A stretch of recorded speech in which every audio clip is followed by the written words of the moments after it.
అదే RTV app వార్తల్ని క్షణాల్లో చదివే అవకాశం ఉంటుంది. ఒక న్యూస్ పేపర్, ఒక టెలివిజన్ ఛానల్ మీ చేతుల్లో ఎప్పుడూ ఉంటాయి. ఉమ్మడి మహబూబ్ నగర్ జిల్లాలో అర్ధరాత్రి నుంచి వర్షం దంచి కొడుతుంది. ఉమ్మడి జిల్లాలో వర్షం దంచి కొడుతున్న నేపథ్యంలో జిల్లాలో ఉన్నటువంటి చెరువులు కుంటలన్నీ కూడా నిండు కుండలను తలపిస్తున్నటువంటి పరిస్థితి. పలుచోట్ల పూర్తిగా వాగులు వంకలు కూడా ప్రవహిస్తున్నటువంటి పరిస్థితి. ప్రస్తుతం మనం మహబూబ్ నగర్ జిల్లా జడ్చర్ల పట్టణంలో ఉన్నటువంటి ప్రభుత్వ ఆసుపత్రి వద్ద ఉన్నాం. 100 పడకల ఆసుపత్రి ఏదైతే ఉందో పూర్తిగా జల దిగ్బంధంలో చిక్కుకుపోయినటువంటి పరిస్థితి.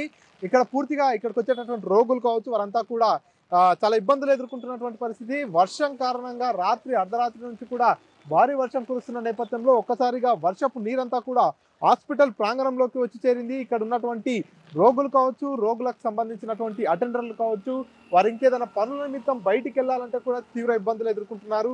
ఇక్కడ చూస్తున్నాం ఈ పూర్తిగా హాస్పిటల్ లోపలికి వచ్చేటటువంటి ఎంట్రన్స్ ఏదైతే ఉందో ఈ ఎంట్రన్స్ దగ్గరే పూర్తిగా పెద్ద ఎత్తున నీరు ప్రవహిస్తుంది.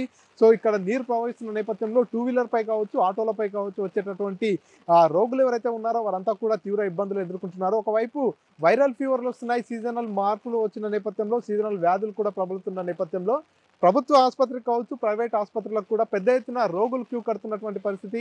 ఈ నేపథ్యంలోనే ఇక్కడ ఏదైతే జడ్చర్ల పట్టణంలో ఉన్నటువంటి 100 పడకల ఆసుపత్రి ఏదైతే ఉందో ఇక్కడ కూడా పెద్ద ఎత్తున అడ్మిషన్ అయి ఉన్నారు రోగులంతా కూడా. ఇప్పుడు ఒక్కసారిగా ఇక్కడ వర్షం ఎక్కువగా కురుస్తున్న నేపథ్యంలో హాస్పిటల్ ప్రాంగణం మొత్తం కూడా జల దిగ్బంధంలో చిక్కుకుపోయినటువంటి పరిస్థితి. ఆసుపత్రి లోపలికి వెళ్ళేటటువంటి ప్రధాన గేట్ ఏదైతే ఉందో ఇక్కడ నుంచి కూడా పెద్ద ఎత్తున వర్షపు నీరంతా కూడా వెళ్తున్న నేపథ్యంలో ఆసుపత్రికి వచ్చేటటువంటి రోగులంతా కూడా నానా అవస్థలు పడుతున్నారు.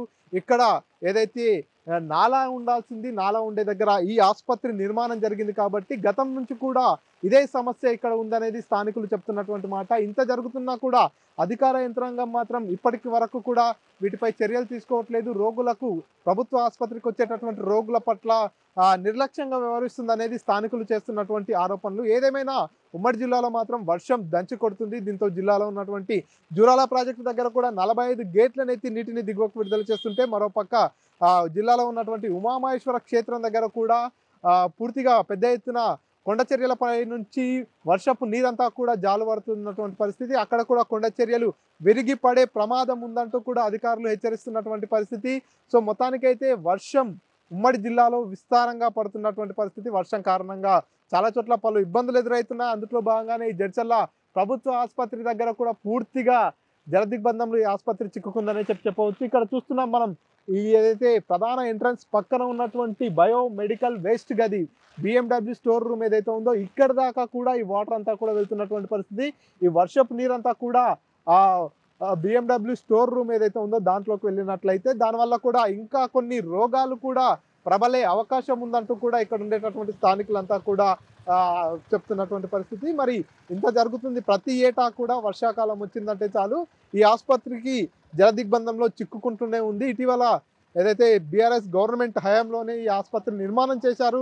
ఈ ఆసుపత్రి నిర్మాణం చేసినప్పటి నుంచి కూడా వర్షాలు ఎక్కువగా కురిసిన ప్రతిసారి కూడా ఆసుపత్రి అంతా కూడా జల దిగ్బంధంలో చిక్కుకుంటున్నటువంటి పరిస్థితి. ఇక్కడికి ఆసుపత్రికి వచ్చేటటువంటి రోగులు మాత్రం చాలా ఇబ్బంది పడుతున్నారు. ఆసుపత్రి ప్రధాన ఎంట్రన్స్ దగ్గర నుంచి కూడా పూర్తిగా వర్షపు నీరంతా కూడా ఉంటున్నటువంటి పరిస్థితి. కొంతమంది స్థానికులు కూడా ఉన్నారు, వారితో మాట్లాడించే ప్రయత్నం చేద్దాం. చెప్పండి, ఏంటి ప్రభుత్వ ఆసుపత్రి దగ్గర ఇప్పుడు నెలకొన్న పరిస్థితి ఇప్పుడు మాత్రమే ఉందా, గతం నుంచి ఇదే పరిస్థితి ఉందా? ఎడతెరిపి లేకుండా వర్షాలు కురవడం వల్ల అక్కడ పక్కన ఉండే కాలువ ఓవర్ఫ్లో 4 కిలోమీటర్ల నుంచి ఆ వాటర్ వస్తున్నాయి. మరి కంపౌండ్ వాళ్ళకు రంధ్రం పడి లోపలికి వాటర్ రావడం మన కంపౌండ్ వల్ల మాత్రమే వాటర్ నిలిచినాయి. మరి పక్కన ఏదైతే కాలువ ఉందో మున్సిపల్ అధికారుల సాయంతో JCB పెట్టి ఆ కాలువ వెడల్పు చేసి అది వాటర్ని డైవర్ట్ చేసే ప్రాసెస్ నడుస్తూ ఉంది. వర్షం కొంచెం వెలిస్తే మనం దీన్ని డైవర్షన్ చేయడానికి అవకాశం ఎడతెరిపి లేకుండా కురవడం వల్ల కొంచెం ఇబ్బంది జరుగుతుంది. అంటే గతంలో కూడా ఇటువంటి సమస్య వచ్చిందా, లేకపోతే ఈ ఏడాది మాత్రమే ఈ సమస్య ఉందంటే? హాస్పిటల్ కట్టే సమయంలో సమస్య ఉందని గారు ఆ రోజున గవర్నమెంట్ లక్ష్మారెడ్డి గారు ఇక్కడ ఈ కాలువను వెడల్పు చేసి మరి అక్కడ పైపులు అవన్నీ ఏర్పాటు చేయడం జరిగింది. కానీ ఇక్కడ కాంపౌండ్ వాళ్ళకి రంధ్రం పడడం వల్లనే ఈరోజు ఈ ఇష్యూ అయింది. మరి ఆ రంధ్రాన్ని పూడ్చేందుకు ఏమైనా ప్రయత్నాలు చేస్తున్నారు? ఆల్రెడీ మున్సిపల్ JCB సాయంతో పక్కల వాటర్ డైవర్షన్ ప్రాసెస్ చేస్తూ ఉన్నాము. త్వరలోనే ఆ రంధ్రాన్ని మూసేసి ఇక్కడ ఈ ప్రాబ్లం మళ్ళీ ఫ్యూచర్లో రాకుండా ట్రై చేస్తామని. ఇంకోటి, ఈరోజు ప్రభుత్వాలు కూడా మరి ఆరోపణలు మాని ఈ ప్రజా సమస్య కాబట్టి వీళ్ళని తొందరగా ఈ సమస్యను సాల్వ్ చేయడానికి ఎట్లా చేస్తే బాగుంటుందో ఆలోచన చేసి తొందరగా సాల్వ్ చేసి మన ప్రజల కాపాడాల్సింది కోరుకుంటున్నాను. మీరు చెప్పండి, ప్రభుత్వ ఆసుపత్రి పూర్తిగా జలదిగ్బంధంలో చిక్కుకుపోవడం పట్ల ఇక్కడికి వచ్చే రోగులంతా కూడా తీవ్ర ఇబ్బందులు ఎదుర్కొంటున్నారు కదా, ఏం చెప్తారు? గత రాత్రి నుంచి పెద్ద ఎత్తున వర్షం పడడం వల్ల ఈ ప్రాబ్లం ఏర్పడింది. వాస్తవానికి ఇక్కడ మన కంపౌండ్ బ్యాక్ సైడ్ ఉన్న కంపౌండ్ రంధ్రం పడడం వల్ల ఆ కంపౌండ్ కింది నుంచి వాటర్ వచ్చి హాస్పిటల్ ఆవరణలో నిలిచి ఇక్కడ వచ్చే హాస్పిటల్కి వచ్చే వారి అందరికీ చాలా ఇబ్బందికరంగా మారింది. ఆల్రెడీ ఇప్పటికీ మున్సిపల్ సిబ్బంది అక్కడ జేసీబీతో ఇక్కడ వాటర్ రాకుండా డైవర్ట్ చేయడం జరుగుతుంది. చెప్పండి అమ్మా, ఏంటి ఈ వాటర్ ఎప్పటి నుంచి వచ్చింది, ఎప్పుడు వచ్చారు మీరు ఈ హాస్పిటల్కు, ఎవరున్నారు మీ హాస్పిటల్లో? మొన్న వచ్చిన మా యారాలు ఉంది, మేము ఉన్నాము. 6 రోజులు అవుతుంది సార్ మేము వచ్చి. ఈ వర్షం ఇట్లా వస్తుంది, నీళ్లు పోతలేవు, ఏం చేస్తలేవు. ఎట్లా రావాలి సార్, మేము ఎట్లా పోవాలి? ఈ పరిస్థితి మాకు అర్థం అయితలేదు. ఏమైనా జారి కింద పడ్డాం అనుకో ఎవడైతాడు, అవి ముందే చీకులు ఉన్నాయి తట్టుకొని ఏమైనా అది అయితే ఏమైతే వేస్తాం చెప్పు, ఎవరైతారు చెప్పు? ఏమన్నా ఇప్పుడు ఉత్తమాంసనం కూడా కాము, తినడానికి గుడ్డు లేదు, ఇట్లకి హోటల్ కూడా లేదు. జారి ఏమన్నా అసలు పండ్లు తిరిగి కింద పడిపోతే కొట్టుకొని పోతే ఎవడైతాడు మాకు? ఎవడు కాడు. మా ఆయన కూడా రాలే, ఇంటికి దగ్గరే పిల్లలు 2 ఉన్నారు. వాళ్ళని చూసుకోవాలా వీళ్ళని చూసుకోవాలా, రపరప పోవడానికి రానికి రాదు. జారి కింద పడితే ఎవరైతారు సార్? మీరు మంచిగానే ఉంటారు, గవర్నమెంట్ సమ్ము అనే అనుమాతం తీసుకుంటూ ఉంటారు, పోతారు. మేమేం చేసుకొని బతకలేదు సార్ ఇప్పుడు. మీరు చెప్పండి అమ్మా, మీరు ఎవరున్నారు, మీ పేషెంట్స్ ఎవరు? నా బిడ్డ కూడా ఇంకా పేషెంటే. నాకు అది రక్తం చికెన్ అయింది. ఇక నాకు నడవనికే వల్ల కాదు, ఆ గుడ్డు దేనికి నా శాత కాదు. నాకు బాడీ అంతా ఇన్ఫెక్షనే. పట్టించుకుంటారు, ఆయన వచ్చినా పట్టించుకుంటలేరు ఇలా. మరి వాతావరణం వల్ల మరి వాన ఎక్కువ అయింది, శాతం అయితే లేదు. మరి ఎక్కడికి వెళ్ళి తెచ్చుకొని తినాలి మేము? నా శాత కాదు. దెబ్బన కింద పడితే నేను కూడా మళ్ళీ లేవలేకుండా మన నన్ను ఎవరు లేపుతారు? ఎన్ని రోజులు హాస్పిటల్ అడ్మిట్ అయ్యి? 6 రోజుల. నీళ్ళు ఎప్పుడు వచ్చినాయి? నిన్నటి సంది ఇంతనే ఉన్నాయి, ఇంకెక్కువనే ఉన్నాయి. కూడా వస్తున్నారు. అమ్మా, ఎక్కడి నుంచి వచ్చారు మీరు? చెప్పిన పొద్దుగల మీటింగ్ చేసినాం మేము జడ్చాల నుంచి. ఏమైంది?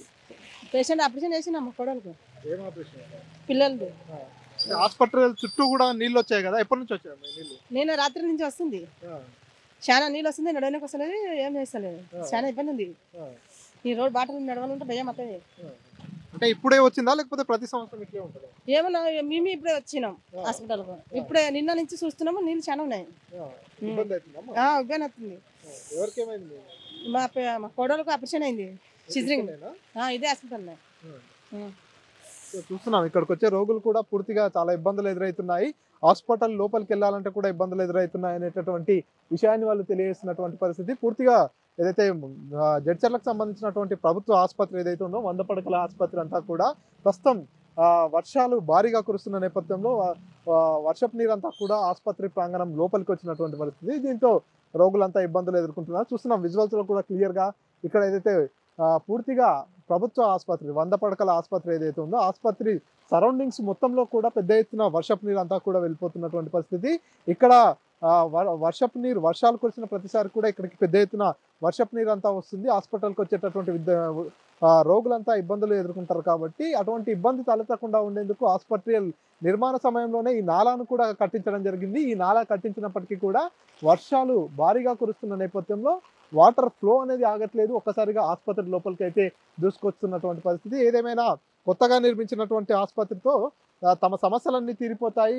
రోగులు అంతా కూడా తమ ఆరోగ్యం పట్ల ఇంకొంత శ్రద్ధ తీసుకునేటందుకు అవకాశం ఉంటుంది. ప్రభుత్వ ఆసుపత్రికి వెళ్ళినట్లయితే కొత్త ఆసుపత్రి, కొత్త ఎక్విప్మెంట్ కావచ్చు, కొత్త డాక్టర్స్ కావచ్చు, ఇంకొంచెం వైద్య సేవలు ఎక్కువగా అందేటటువంటి అవకాశం ఉందంటూ కూడా ఆశించిన నేపథ్యంలో ఒక్కసారిగా వర్షాలు కురవడం, ఇది కూడా ఆసుపత్రి కూడా పట్టణానికి దూరంగా ఉన్న నేపథ్యంలో ఇక్కడికి రావాలన్నా ట్రీట్మెంట్ తీసుకోవాలన్నా కూడా ఒక రకమైనటువంటి ఇబ్బంది ఉండగా మరోసారి ఏదైతే వర్షాలు భారీగా కురుస్తున్న నేపథ్యంలో వర్షపు నీరంతా కూడా ఆసుపత్రి ప్రాంగణంలోకి వచ్చి చేరుతున్న నేపథ్యంలో ఈ ఆసుపత్రికి రావాలంటేనే రోగులంతా కూడా బెంబేలెత్తుతున్నటువంటి పరిస్థితి.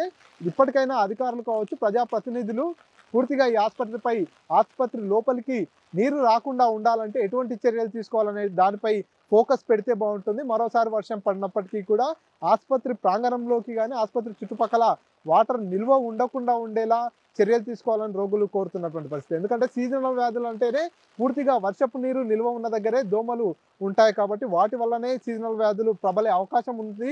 ప్రస్తుతం రాష్ట్ర వ్యాప్తంగా కూడా ఫీవర్లు ఎక్కువగా జ్వరాలు వస్తున్నాయి.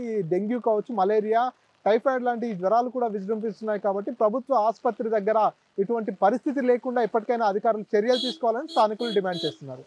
కెమెరాపర్సన్ నర్సింగ్ రెడ్డితో మణికంఠ, RTV, జడ్చర్ల నుంచి. మరిన్ని వీడియోస్ కోసం ఛానల్ ని సబ్స్క్రైబ్ చేయండి, లేటెస్ట్ అప్డేట్స్ కోసం వాట్సాప్ ఛానల్ ని ఫాలో చేయండి అండ్ లింక్ డిస్క్రిప్షన్ లో ఉంది.